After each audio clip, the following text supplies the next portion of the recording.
ലഹരിയൊക്കെ ഒരു കുടുംബത്തെ തകർക്കാൻ 36,000 ചില്ലാനം ലഹരിയുമായി ബന്ധപ്പെട്ട കുടുംബ കേസുകൾ ഇപ്പോൾ കോടതിയിൽ കിടക്കുകയാണ്. ആരാ പരിഹാരം കാണാം? ഞാൻ ചോദിക്കട്ടെ, ആരാ ഇതിന് പരിഹാരം കാണാം? ലഹരി ഒരു കുടുംബത്തിന്റെ അന്തകനല്ലേ? 2 ദിവസം മുമ്പാണ് വളാഞ്ചേരിയിൽ വളരെ പ്രൗഢമായ നമ്മുടെ കോട്ടക്കൽ മണ്ഡലം LNSന്റെ ലഹരി നിർമ്മാർജ്ജന സമിതിയുടെ പ്രൗഢമായ ആബാലവൃദ്ധം വരുന്ന ജനങ്ങളെയും സ്കൂൾ വിദ്യാർത്ഥികളെയും ഒക്കെ പങ്കെടുപ്പിച്ചിട്ട് നടത്തിയ ഒരു ബൃഹത്തായ പരിപാടി മിനിയാന്ന് നമ്മുടെ നടക്കാവിൽ ഹോസ്പിറ്റലിന്റെ അടുത്തുള്ള ഡോക്ടേഴ്സ് ക്ലബിൽ വെച്ചിട്ട് നടക്കുകയുണ്ടായി. എൻ്റെ പ്രിയപ്പെട്ടവരെ, ഒരു സമൂഹത്തിന്റെ പുതിയ തലമുറയുടെ മുമ്പിൽ നമ്മൾ അഡ്രസ്സ് ചെയ്യേണ്ട ഏറ്റവും ഭീകരമായിരിക്കുന്ന ഒരു കാര്യമായിട്ട് ലഹരി മാറിക്കൊണ്ടിരിക്കുകയാണ്. അത് കുടുംബത്തിന്റെ അന്തകനായി തീർന്നുകൊണ്ടിരിക്കുകയാണ്. അതിനോടുള്ള സമീപനത്തിലുള്ള ഗൗരവം പോലും പുതിയ സമുദായത്തിന് കുറഞ്ഞു, സമൂഹത്തിലെ അംഗങ്ങൾക്ക് കുറഞ്ഞുകൊണ്ടിരിക്കുകയാണ്. ഇനി മഹല്ല് സംവിധാനങ്ങളൊക്കെ തന്നെ ഇൻഷാ അല്ലാഹ് നമ്മുടെ മഹലിലാണെങ്കിൽ അടക്കം ലഹരി സ്ഥിരമായിട്ട് ഉപയോഗിക്കുന്ന, ലഹരിയിൽ പെട്ടുപോയി അല്ലെങ്കിൽ ആ ഫോക്കസിൽ പെട്ടുപോയി എന്നൊരു കുട്ടിയോ ആ കുട്ടിയുമായി ബന്ധപ്പെട്ട രക്ഷിതാക്കളോ പറയുകയാണെങ്കിൽ നമുക്കത് അഡ്രസ്സ് ചെയ്യാം. ആരോഗ്യകരമായ രീതിയിൽ നമുക്കത് അഡ്രസ്സ് ചെയ്യാം. ആ കുട്ടിയെ കൺവിൻസ് ചെയ്യിപ്പിക്കേണ്ടി വരും. ചിലപ്പോൾ ആ കുട്ടിക്ക് അതിൻ്റെ പ്രതിരോധ ഡി അഡിക്ഷൻ മാർഗങ്ങളിലേക്കൊക്കെ കൊണ്ടുപോകേണ്ടി വരും. അതിൻ്റെ കാര്യകാരണങ്ങൾ നമ്മൾ പഠിക്കേണ്ടി വരും. പക്ഷെ സ്ഥിരമായിട്ട് അതിൽ മുഴുകുക, അല്ലേ? സ്ഥിരമായിട്ട് പുറം സംസ്ഥാനങ്ങളിൽ നിന്ന് ഒരു ലോബിയുടെ, ഒരു മാഫിയയുടെ ഭാഗമായിട്ട് നമ്മുടെ നാട്ടിലെ മക്കളുടെ മസ്തിഷ്കത്തെ തകർക്കാൻ, അവരുടെ സ്വബോധത്തെ കെടുത്താൻ ലഹരി വിൽപ്പന നടത്തുക, അതൊരു കമ്പോളായി മാറുക, അതിന്റെ വിപണനത്തിന്റെ അപ്പോസ്തലന്മാരായിട്ട് അവരിങ്ങനെ നാട് വാഴുക, അല്ലേ? പോകുന്നു വരുന്നു, ഒരു വിഷയമില്ല. പത്രദ്വാര പേരുകൾ പ്രത്യക്ഷപ്പെടുന്നു, ജയിലിൽ പോകുന്നു, സെല്ലിൽ പോകുന്നു, ജാമ്യം എടുക്കുന്നു, തിരിച്ചു വരുന്നു, ഒരു പ്രശ്നവുമില്ല. ഇതിലൊക്കെ ലജ്ജ നഷ്ടപ്പെട്ടാൽ പിന്നെ അവർ തല ഉയർത്തിയിട്ട് തന്നെ ഇത്തരം കാര്യങ്ങൾ ചെയ്യും. ഒരു പ്രശ്നം ഉണ്ടാവില്ല. പിന്നെ അതൊക്കെ അതിന്റെ തുടക്കത്തിലുള്ള ലജ്ജയല്ലേ? അതൊക്കെ പോയി കഴിഞ്ഞാൽ പിന്നെ എന്ത്? തല ഉയർത്തിയിട്ട് അവരാ കാര്യങ്ങൾ ചെയ്യും. അങ്ങനെയല്ലേ? പിടിക്കപ്പെടുകയാണ്. ഇതര സംസ്ഥാനങ്ങളിൽ നിന്ന് കടത്താണ്. ഈ കടത്ത് സംഘങ്ങളിൽ നല്ലൊരു പങ്കും നമ്മുടെ സ്വന്തം ആൾക്കാർ. എന്നിട്ട് അവരെ ഇനി നമ്മൾ ഏതെങ്കിലും രീതിയിൽ കമ്മ്യൂണിക്കേറ്റ് ചെയ്ത് പോകുക എന്നുള്ളത് ശരിയായ നടപടിയല്ല. അതുകൊണ്ട് മഹല്ല് സംവിധാനങ്ങൾക്ക് അത്തരം ആളുകളുടെ കാര്യത്തിൽ കൃത്യമായ മതപരമായ പരിസരത്ത് നിന്നിട്ടാണ് പറയുന്നത്, എന്തെങ്കിലും രീതിയിലുള്ള ആക്ഷനുകൾ മഹല്ല് സംവിധാനങ്ങൾക്ക് ചെയ്യേണ്ടി വരും. കാരണം എന്താ? ഏതെങ്കിലും ഒരു രീതിയിൽ അൺഎക്സ്പെക്റ്റഡ് ആയിട്ട് പെട്ടുപോയ കുട്ടികളെ കാര്യമാണെങ്കിൽ അത് നമുക്ക് ഡീൽ ചെയ്യാം. അതല്ല, ഇതൊരു വ്യാപാരം, ഇതൊരു കമ്പോളം, ഇത് ജീവിതോപാധി. പിന്നെ അവർക്ക് വിശ്വാസമായിട്ട് യാതൊരു പുലബന്ധവും ഇല്ലെങ്കിൽ മഹല്ല് സംവിധാനമായിട്ടുള്ള ബന്ധം എന്തിന് അത്തരം ആളുകൾക്ക്?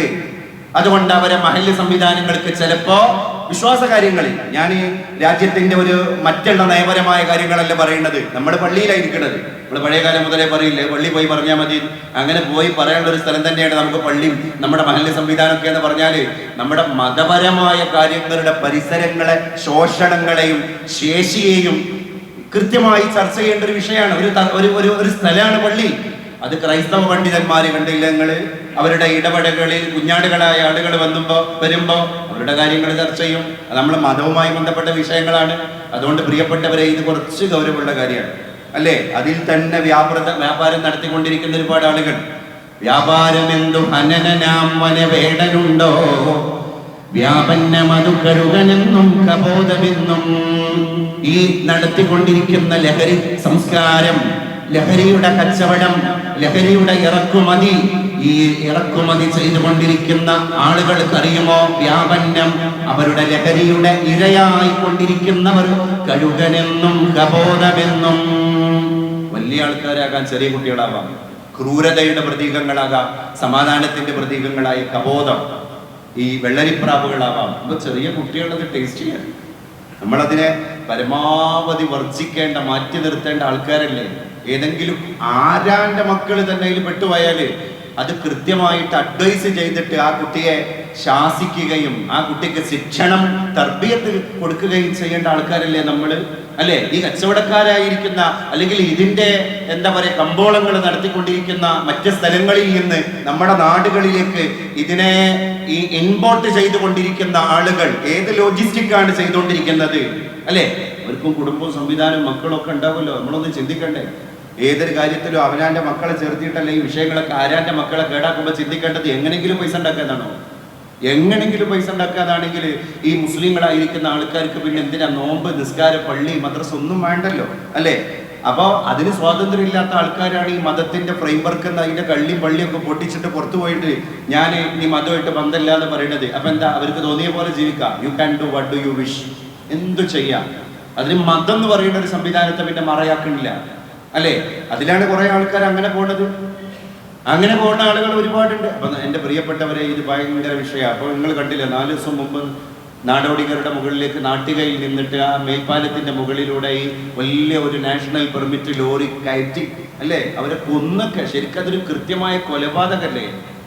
മാഹിയിൽ വെച്ച് ചെറിയ വിലക്ക് പെട്രോൾ ഡീസൽ മുഴുവൻ ഫുൾ ടാങ്ക് ആക്കിയതിന്റെ കൂടെ തന്നെ പെട്രോൾ കിട്ടുന്ന അതുപോലെ ചെറിയ വിലക്ക് കിട്ടുന്ന സാധനമാണ് അവിടുത്തെ ഈ ബ്രാൻഡി. അത് നല്ല വീര്യമുള്ള സാധനം. ഡ്രൈവറും ക്ലീനറും അകത്താക്കി മൂക്കറ്റം മദ്യപിച്ചിട്ട് അവർ വളയം പിടിക്കുകയാണ്. ഇവർ ഈ വളയം പിടിക്കണോണ്ട് ഇതിന്റെ ദാരുണമായ ബലിയാടുകൾ ആരാ? ഈ മദ്യപിച്ച ആൾക്കാരാണോ? അവരുമായി ബന്ധപ്പെട്ട ആൾക്കാരാണോ? അതിന്റെ കച്ചവടക്കാരാണോ? അപ്പൊ ഈ മദ്യ സമിതി, മദ്യ മാഫിയ വരെ ഈ നാടോടി മക്കളെ കൊന്നവരുടെ കൊലയാളികളുടെ ലിസ്റ്റിൽ പെടൂലേ? ആരെങ്കിലും അവരുടെ അടുത്തേക്ക് പോയോ? ഈ മദ്യ വിൽപ്പനക്കാരന്റെ അടുത്തേക്ക് പോയോ? ഇല്ല. മദ്യം കുടിച്ച പിന്നെ ക്ലീനറെയും ഡ്രൈവറെയും നമ്മൾ പിടിച്ചു അല്ലേ. എത്ര ആളുകൾ ഇങ്ങനെ ഓരോ രാത്രിയും നമ്മുടെ നാഷണൽ ഹൈവേയിലൂടെ എത്ര വാഹനങ്ങൾ ദൈനംദിനം കുതിക്കുന്നു. നമ്മുടെ മക്കൾ മദ്രസക്ക് വരുന്നത്, പോണ്, എല്ലാ മതക്കാരായ കുട്ടികൾ പുറത്തിറങ്ങണ്, പോകുന്നത് അല്ലേ. ഈ ഡ്രൈവർമാരെ വിശ്വസിച്ചിട്ടല്ലേ ഈ കാര്യങ്ങളൊക്കെ നമ്മൾ ചെയ്യേണ്ടത്. ഒരു കിക്കിലേക്ക് പോയാൽ, ഒരു ഹാങ് ഓവറിലേക്ക് വഴുതി വീണ് കഴിഞ്ഞാൽ, അവരുടെ അകത്ത് കിടക്കണ മദ്യം തലച്ചോറിലേക്ക് കയറി കഴിഞ്ഞാൽ ഈ വണ്ടിയുടെ വളയം പിടിക്കുന്ന ആൾക്ക് അയാളെ തന്നെ നിയന്ത്രിക്കാൻ കഴിയില്ലെങ്കിൽ എങ്ങനെ അയാൾ വണ്ടിയെ നിയന്ത്രിക്കുക? അല്ലെങ്കിൽ നിങ്ങൾ നോക്ക്, നാട്ടികയിലെ ആ മേൽപ്പാലത്തിന്റെ മുകളിൽ കൃത്യമായ ബാരിക്കേഡുകൾ വെച്ചിട്ടുണ്ട്. ലൈറ്റിൽ റിഫ്ലക്ട് ചെയ്യുന്ന റിഫ്ലക്ടറുകൾ വെച്ചിട്ട് ലെഫ്റ്റ് സൈഡിലേക്ക് ആരോ മാർക്ക് കൊടുത്തിട്ടുണ്ട്. ആ വിശ്വാസത്തിന്റെ പുറത്ത് തന്നെയാണ് ആ നാടോടി കുടുംബം അവിടെ കടന്നുറങ്ങുന്നത്. കാരണം ഇവിടെ കൃത്യമായ ബാരിക്കേഡുകൾ വെച്ചിട്ടുണ്ട്, ഇൻഡിക്കേഷൻ ബോർഡുകൾ, സൈൻ ബോർഡുകൾ വെച്ചിട്ടുണ്ട്. അപ്പൊ നമ്മുടെ നിർഭയത്വത്തോടു കൂടെ കടന്നുറങ്ങാം. ആ കടന്നുറങ്ങുന്ന ഒരു വിഭാഗത്തിന്റെ തന്നെ അവസ്ഥകൾ. ആകാശമാണ് അവരുടെ മേൽക്കൂര, ഇതുപോലുള്ള ഒരു ടെറസല്ല. ഭൂമിയാണ് അവരുടെ മെത്ത, അവരുടെ പുതപ്പ് വിരിപ്പ് ഭൂമിയാണ്. ഒന്നുമില്ലാത്ത, ഉടുതുടിക്ക് മറുതുണി ഇല്ലാത്തൊരു വിഭാഗം അല്ലേ. അവരെയും കൂടി നമ്മൾ മനസ്സിലാക്കണം. ഈ ഒരു അപകടത്തിന്റെ പശ്ചാത്തലം കേരളത്തിൽ ലക്ഷോപലക്ഷം തെരുവ് ജീവിതങ്ങളുണ്ട് എന്നുള്ള കാര്യം കൂടി പുറത്തു വരിക. നമ്മളൊക്കെ കിടന്നുറങ്ങുമ്പോ വീടില്ലാത്ത, ജീവിതത്തിന് യാതൊരു വകുപ്പില്ലാത്ത, ആരാൻ വലിച്ചെറിയുന്ന ഉച്ഛിഷ്ടങ്ങൾ പെറുക്കിയിട്ട് അത് ചാക്കിൽ ശേഖരിച്ചിട്ട് അത് എവിടെയെങ്കിലും കൊണ്ടുപോയി വിറ്റിട്ട് പശിയടക്കാൻ, വീട് വെക്കാനല്ല, ദൈനംദിനം ജീവിച്ചു പോകണമെങ്കിൽ എന്ത് ചെയ്യണം? അന്നം മുട്ടരുത്. ആ ഭക്ഷണം വാങ്ങാനുള്ള പൈസ ആയി കഴിഞ്ഞാല്, അന്ന് സൂര്യൻ ഇങ്ങനെ അസ്തമിച്ച് സന്ധ്യയായി ഇരുട്ട് പരന്നു കഴിഞ്ഞാല് ഒരു സ്ഥലം തെരഞ്ഞ് നടക്കുന്ന ആൾക്കാരുണ്ട് ഇവിടെ. നമ്മളൊന്ന് ഒറ്റയ്ക്ക് യാത്ര ചെയ്ത് നോക്കണ്ടി. അച്ഛനും അമ്മയും മക്കളും സ്ഥലം തെരഞ്ഞെടുക്കുക. അവ ചെറിയ 6 വയസ്സുള്ള കുഞ്ഞു മക്കള് കാണിച്ചു കൊടുക്കുക, അമ്മച്ചി നമുക്ക് ആ മരത്തിന്റെ ചുവട്ടിൽ ഉറങ്ങാം. അന്ന് അവരെ പാർക്കണ വീടാണത്. കോമ്പൗണ്ട് വാളില്ല, അലക്സ ഭരിക്കണില്ല, സിരി ഭരിക്കണില്ല, ഒന്നുമില്ല, ഒരു പ്രൊട്ടക്ഷനും ഇല്ല അല്ലേ. അങ്ങനെ ജീവിക്കുന്ന ജീവിതങ്ങളുണ്ട് എന്നുള്ളൊരു സത്യം കൂടി അപ്പുറത്ത് വരികയാണ്. അപ്പം മദ്യം ദാരുണമാണ്. അതുകൊണ്ടാണ് പരിശുദ്ധ റസൂൽ സ്വല്ലല്ലാഹു അലൈഹി വസല്ലം തങ്ങൾ നമ്മളെ പഠിപ്പിച്ചത് അൽ ഖംറു ഉമ്മുൽ ഖബാഇസ്. മദ്യം സകല തിന്മകളുടെയും താക്കോലാണ്, മാതാവാണ്. എല്ലാ തെറ്റുകളുടെയും ഉമ്മയാണ് മദ്യം. പഠിക്കുന്നത് എംപയർ കോളേജിലാണെങ്കിൽ ജോലി വെറും സ്വപ്നമാകില്ല. Empire College of Science, Moodar, Kuttippuram, Malappuram.